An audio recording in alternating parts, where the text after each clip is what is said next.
سوال ذہن میں یہ آ رہا ہے کہ جب سے یہ حالات ہوئے ہیں اس طرح، تو اصل میں اب یہ باتیں ہونے لگی ہے کہ اس ایسے وقت میں کسی کو دعوت دینا تو بہت دور کی بات ہے کہ اگر کوئی کسی کو کلمہ بھی پڑھانا چاہ رہا ہے تو مطلب وہ کلمہ بھی نہیں پڑھاتا ہے، اگر کوئی پڑھنا چاہ رہا ہے تو ایسا کیا وہ نہیں، ایسا تو کچھ بھی نہیں ہے، سب کر رہے ہیں کام دعوت کا، کلمہ پڑھانے والے پڑھا بھی رہے ہیں اور لوگ ایمان میں آ بھی رہے ہیں، کوئی ایسی کچھ بات نہیں ہے۔ یہ تو ہوتا ہے کچے پکے تو ہمیشہ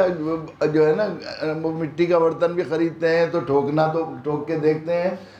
قرآن نے بھی کہا ہے کہ جب تک ہم سچے اور جھوٹوں کو الگ نہ کر دیں، کیا تم یہ سمجھتے ہو کہ ہم وہ نہ کریں اور پختہ کرنے کے لیے ایسے ہوتے ہیں۔ صرف دینی میں تھوڑے کام کرنا ہے، رات میں کام بھی کرنا ہے، مخالف حالات یا کچھ ایسے ہو جائیں۔ حالانکہ مخالف حالات میں تو بالکل مانتا نہیں ہوں، کام کی وہ نوعیت ہوتی ہے، اللہ کے نبی صلی اللہ علیہ وسلم کی حیات میں بھی آیا، اور جو حالات آتے چلے گئے اس کے بعد دعوت کی نشت ثانیہ اور بڑھ گئی اور بڑھتی رہی۔ شاہ ابی طالب میں اللہ کے نبی صلی اللہ علیہ وسلم جتنے دن معصور رہے تو اس کے بعد کتنا زیادہ دعوت کا کام بڑھا، اور آپ میں ذرہ برابر کوئی جھجک نہیں آئی۔ ایسے ہی ہوتا ہے ایسے ہی ہوتا رہے گا، ایسے انشاءاللہ کوئی کچھ بھی مخالف حالات نہیں ہیں، کچھ بھی۔ بس جو چیزیں ہیں یہاں پر ملکی حالات اور قانون کے اعتبار سے واقفیت اور زیادہ ذرا صحیح ہو جائے، بس کچھ بھی نہیں ہے۔ ایسا تو ہو نہیں سکتا کہ وہ دعوت کے لیے ممانعت کر دیں، کہ کام کرنا ہی نہیں۔ اگر دنیا کے ملکوں کے ساتھ UN کے ساتھ مربوط رہنا ہے تو یہ ممکن ہی نہیں ہے اپنے قانون میں۔ وہ اگر وہ ہندو راستر بھی بنا دیں گے تب بھی ان کے لیے اس کی گنجائش نہیں ہے کہ وہ دعوت کو مکمل جو ہے وہ پابندی لگا دیں۔ دنیا بین الاقوامی قانون کا UN کے جو ہے اصول کا تقاضا ہے،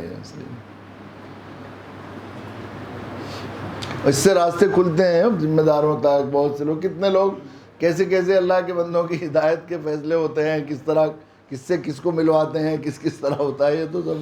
اللہ کی طرف سے فیصلے ہیں۔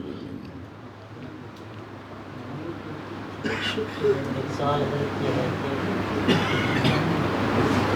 کہ دعوت مقاصد کے لیے نصاب تعلیم میں کسی تبدیلی کی ضرورت نہیں محسوس کی جا رہی؟ تو شدید ضرورت ہے، وہ تو ضرورت ہے۔ اصل میں ہم لوگ یہ سمجھیں، اور میں بہت ماہرین تعلیم اور لوگوں سے کہتا رہا آدمی کہ بہت دنوں تک غیر دعوتی بلکہ تحفظاتی نظام میں رہنے کی وجہ سے، اگر ہم لوگ شروع کے زمانہ تو ایسا تھا کہ جب ہم لوگ دعوت کی آواز لگاتے تھے، مجھے کوئی بہت زیادہ دن نہیں گزرے تو فوراً یہ کہتے تھے کہ ایسی جماعت کے ساتھ ہمیں منسوب کرتے تھے جس کو جو ہے وہ اپنے نزدیک گمراہ کہتے تھے۔ دارالعلوم دیوبند میں کہیں اساتذہ اور بڑوں کے پاس جاتے، اچھا یہ وہ ہے، لوگ کہتے تھے حضرت مفتی محمود صاحب نور اللہ مرقدہ اور بہت سے علماء اکابرین مجھ سے تعلق فرماتے تھے شفقت، اور ہمارے یہاں پروگرام آ جاتے تھے تو علماء جا کے احتجاج کرتے تھے کہ آپ اس بگڑے ہوئے گمراہ آدمی کے جو اس جماعت سے تعلق ہے اس کے جلسوں میں کیوں گئے؟ یہ کیونکہ غیر مسلموں میں دعوت کا نام وہی لیتے تھے، یہ صورتحال تھی، یہ زمانہ تھا، ایسا ہوتا تھا۔ لیکن اب اللہ کی شکر ہے کہتے لوگ اس کی ضرورت، کچھ اللہ تعالیٰ نے مار کے سمجھا دیا، راستے بند ہیں سب، کوچہ دعوت کے سوا۔ میں نے اس پر بھی مضمون لکھا تھا، راستے بند ہیں سب، کوچہ دعوت کے سوا، اور کوئی کہیں ہے ہی نہیں امید کی کرن، سب جگہ مایوسی ہے، نا امیدی ہے، صرف یہی ہے ایک راستہ۔ تو لوگوں کی سمجھ میں آتا ہے تو پھر بھی عملاً اس کے لیے تیار نہیں ہوتے۔ حضرت مولانا مدرسہ کاشف العلوم اورنگ آباد کے مہتمم صاحب تھے، حضرت مولانا ضیاء الدین صاحب نام تھا،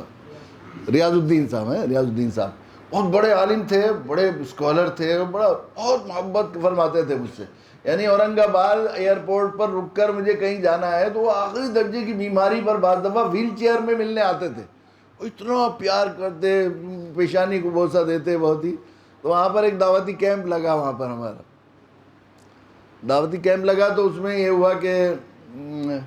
انہوں نے بہت ضیافت کی، خاطر تواضع، بہت کھانے کا بھی اچھا، اور بچوں کو کہا کہ خوب ان کے بستر کا بھی، بیٹوں کو جو ان کے نوجوان بیٹے تھے ندوی، لیکن یہ کہا تھا فیلڈ ورک کے لیے مت جانا۔ کچھ دن پہلے وہاں پر کچھ شیو سینا کے لوگوں نے کچھ دکانیں مسلمانوں کی پھونک دی تھی اور یہ ہوا تھا، تو انہوں نے سختی سے منع کر دیا تھا، دیکھو وہاں مت جانا میدان میں کہیں، وہ پتہ لگ جائے۔ خیر میں نے مسلسل پوچھ رہا تھا، کارگزاری لے رہا تھا، تو میں نے پوچھا کیا ہوا، تو انہوں نے بتایا کہ وہ پتہ لگا کہ بیٹے کو وہاں نہیں گئے اس میں، فیلڈ میں اور اس میں۔ میں نے کہا اچھا، تو مجھے بڑا خیال آیا، میں نے ماسٹر عامر مرحوم کو فون کیا کہ کہ عامر تم قریب تو ہوئی، کیا تم 2 دن کے لیے 1 دن کے لیے اورنگ آباد جا سکتے ہو؟ کہ ہاں ٹھیک ہے میں چلا جاؤں گا۔ میں نے کہا وہاں جانا مولانا سے، اور مولانا سے یہ مت کہنا کہ ہم لوگوں سے تمہارا کچھ جان پہچان ہے، وہ اپنا پرانا تعارف کرانا کہ میں بابری مسجد کو شہید کرنے میں اس طرح شریک ہوا تھا، یہ ہوا تھا، تو جا کر کہنا کہ میں اورنگ آباد اورنگزیب کا شہر ہے، تاریخی شہر ہے، بہت دنوں سے میں چاہ رہا تھا دیکھوں، تو کیا آپ مجھے گھما دیں گے؟ اور کہیں انہیں لے جانا، کہیں جا کر دعوت دینا اسی دوران۔ تو وہ چونکہ پہلے شیو سینا میں رہ چکے تھے، وہ گئے اور جا کے پہلے شیو سینا کا آفس دیکھ کے آئے، اور پھر مولانا کے پاس گئے کہ ایسے ایسے ہوں، تو مولانا بڑے خوش ہوئے دیکھ کر، داڑھی مشرہ بالکل ایسے اس میں، تو کہیں اچھا ضرور چلیں گے۔ ڈرائیور کو بلایا، گاڑی لے لی اور اپنے ساتھ کسی اور کو بلا لیا۔ کہنے لگے اچھا، تو وہ کہنے لگے پہلے خلد آباد چلتے ہیں، وہاں جہاں اورنگزیب رحمۃ اللہ علیہ کا، تو وہ کہنے لگے اصل وہاں تو بعد میں چلیں گے، یہاں شیو سینا کے آفس میں میرا ایک بھائی رہتا ہے، تو ذرا اسے بھی لے لیں گے۔ کہنے لگے نہیں وہاں نہیں چلو گے، چلیے وہ چلیں۔ وہاں پہنچے تو وہ ریسیپشن پر ایک شخص بیٹھا ہوا تھا، اس سے جا کر کہا کہ بھیا تم مجھے جانتے ہو؟ کہ نہیں ملا جی میں تو نہیں جانتا۔ اس ملا جی لگتے تھے وہ بالکل، ملا جی میں تو نہیں جانتا۔ کہ آپ مجھے نہیں جانتے اپنے بھائی کو؟ کہ آپ میرے بھائی کہاں سے ہو گئے؟ کہ سب ایک ماں باپ کی سنتان ہے نا، تو بھائی نہیں ہوا میں؟ بھائی کو بھی نہیں مانتے کہ وہ بھائی ہیں؟ ان کو بلا لی ذرا، دونوں سے بات کی انہوں نے، اور وہیں آفس میں ان دونوں کو کلمہ پڑھا دیا۔ تو مولانا کا فون آیا میرے پاس، اسی فون سے، عامر کے فون سے، کہ ہمارا مدرسہ آپ کا آفس ہے اور ہمارے سارے طلباء اور اساتذہ آپ کے رضاکار ہیں۔ مطلب یہ تو میں یہ کہتا ہوں، لیکن اس کے باوجود بھی کہ اس حد تک وہ گئے تھے، پھر اس کے بعد بھی وہ ڈرتے تھے، جھجکتے تھے جاتے ہوئے، عملاً وہ کرتے ہوئے، بہت دن تک جو ہے غیر دعوتی اس میں رہنے کی وجہ سے یہ صورتحال ہو گئی ہے۔ تو اگر بچپن سے دعوتی مزاج بنایا جائے نا یہ، اور اس کے اندر اقدامی سوچ پیدا کی جائے، یہ جو ڈیفینسو سوچ ہے ہماری ثانوی درجے کی، ہر جگہ ہم معذرت کی اس میں کھڑے رہتے ہیں، ہم ایسے نہیں ہیں، اتنا ہم پر سوار ہے یہ دفاعی سوچ اور احساس کمتری دعوت کو چھوڑ دینے کی وجہ سے، چونکہ ہم یا تو مدعی بنیں گے یا مدعو بنیں گے، اور مدعو بنیں گے لینے والے کو ہمیشہ ذلت کا، احساس کمتری کا سامنا ہوتا ہے، تو پھر تو اس پر ہمیشہ وہی رہتی ہے۔ تو اس کی وجہ سے صورتحال یہ ہے کہ ہماری دعوتی کوششیں بھی ساری 100% ہماری جو ہے ایکشن کے بجائے ری ایکشن کی اور ڈیفینسو ہیں۔ ہم غلط فہمیاں دور کرانے میں لگے رہتے ہیں، بس ہم ایسے نہیں ہیں، ہم دہشت گرد نہیں ہیں، ہمارے یہ نہیں ہے، اسلام یہ نہیں کہتا، اسلام یہ نہیں کہتا، بس دفاعی پوزیشن میں ہی کھڑے رہتے ہیں۔ اور جو دفاع میں ہوتا ہے اس کی وجہ سے مسلسل جھوٹ بھی رہے ہیں۔ دفاع میں جو کھیلتا ہے اسے آفینس سے، اقدام والوں سے مقابلہ کرنا پڑتا ہے، حملہ کرنے والوں سے، حملہ وروں سے مقابلہ کرنے کے مقابلے میں دفاع کرنے والوں سے مقابلہ آسان ہوتا ہے نہیں۔ اگر ہم حملہ ور بنیں اور ہم اقدام کی پوزیشن میں ہوں تو دفاع انہیں کرنا پڑے گا۔ جو دوسرے کی ڈی میں کھیلتا ہے وہی اپنا گول بچاتا ہے، یہ کھیل کا بنیادی اصول ہے۔ تو ہم ہمیشہ اپنی ڈی میں انہیں کھلا رہے ہیں، تو اس کی وجہ سے مسلسل ہمیں اقدام کا سامنا ہے، اس میں یہی ہوتا ہے، غلط فہمیاں، یہ فلاں، بس اسی میں لگے ہوئے ہیں ہم لوگ۔ تو اس کے لیے شدید ضرورت ہے کہ انگریزوں نے بڑا ہمارے ساتھ جو چاروں نے وہ کیا، احسان کیا اس کے ساتھ، کہ ہمیں ہمیشہ شاہ ولی اللہ رحمۃ اللہ علیہ نے ان کے ساتھ اقدام کا معاملہ کیا،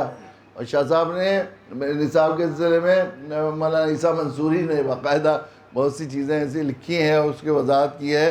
کہ وہ شاہ ولی اللہ رحمۃ اللہ علیہ نے باقاعدہ ایک نصاب مرتب کیا تھا رسالہ دانش مندی کے نام سے، اس کو کیسے پڑھایا جائے پورا، اور وہ اور بھی کئی جگہ اس کا ذکر بھی کیا ہے، وہ تذکرہ بھی بہت کیا ہے، اور ایک جگہ پورا نصاب بھی ذکر کیا ہے، الگ رسالہ بھی، رسالہ دانش مندی کے نام سے انہوں نے وہ کیا ہے۔ لیکن ساری ولی اللہ درسگاہوں میں کوئی وہ رائج نہیں ہونے دیا، انگریزوں نے فرنگی محل میں بٹھا کر یہ جو ہے ایک نیا نصاب تیار کیا۔ فرنگی محل انگریزوں کا گھر محل تھا، وہاں بیٹھ کر ایک نصاب تیار کرایا جو دفاعی قسم کا، تحفظاتی قسم کا تھا۔ بچپن سے سوچ ہی پیدا نہیں ہوتی، تو اس کے لیے شدید ضرورت ہے کہ بچپن سے ان کے اندر اقدامی سوچ کا اور جو ہے اس کا وہ بنایا جائے، ایک نصاب تیار کیا جائے جس سے ان میں اپنے آپ میں وہ، یہ جو اس وقت دیکھیے صورتحال ہے، اب جو الحاد، بے دینی کی، ارتداد کی، فکری اور چیز نہیں، اب تو صورت میں حقیقی ارتداد تک پہنچ گئی ہے امت، اور لڑکیاں اور لڑکے کیسے الحاد بے دینی کا، بڑے بڑے دیندار گھرانوں میں ہیں، وہ صرف تعلیمی کے واسطے سے سارا الحاد بے دینی آ رہی ہے۔ یوں قتل سے بچوں کے بدنام نہ ہوتا، افسوس کہ فرعون کو کالج کی نہ سوجی، کالج کے واسطے سے یہ سب چیزیں لائی جا رہی ہیں۔ تو اگر وہاں پر ہم لوگ، اگر ہمیں میں نے کہا ہے کہ جو ہے offence is the best defence, اگر ہم یہ چاہتے ہیں کہ اپنے بچوں کی اور اپنے نسلوں کی کہ دین کی ایمان کی حفاظت کریں، تو صرف واحد طریقہ دائی مخالف ماحول کے شر سے بچ سکتا ہے، اس کے علاوہ کوئی نہیں بنتا۔ تو اپنے بچوں کو ہم ایسا نصاب اور ایسا گھر میں اس کی تربیت اور ابتدائی نصاب پڑھا کر بھیجیں کہ ہم اسکولوں میں بھیجیں، کانوینٹ اسکولوں میں بھیجیں، کہیں بھی بھیجیں، لیکن وہاں دائی بنا کر بھیجیں گے تو پھر وہاں کے شرور فتن سے وہ محفوظ ہو کر آئیں گے۔ تو اس کے لیے شدید ضرورت ہے، اس کے لیے ماہرین بہت دنوں سے مدینہ منورہ میں ہم نے ایک جماعت بنائی بھی تھی، ماہرین تعلیم، ماہر نفسیات اور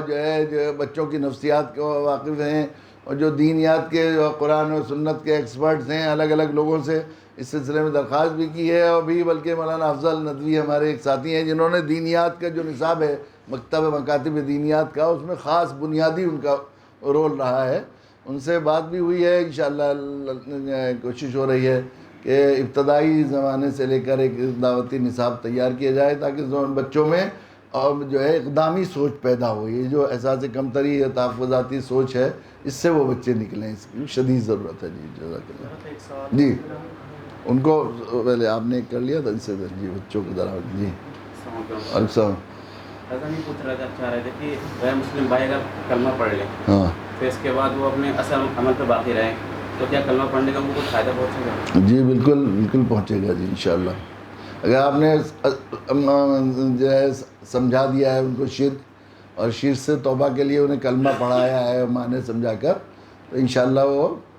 اگر دیکھیے یہ بات بھی ہم لوگوں کا زندگی بھر کا تجربہ ہے کہ آپ نے سمجھے بے سمجھائے کسی طرح کلمہ پڑھ لیا، پڑھا دیا، پڑھانے کے بعد اس کو فالو کرتے رہے، اس کے ساتھ وابستہ رہے، اس کے ساتھ تھوڑا لگے رہے، اور اس کا جو حق ہے نئے آنے والے مہمان کی طرح سے ہم نے ادا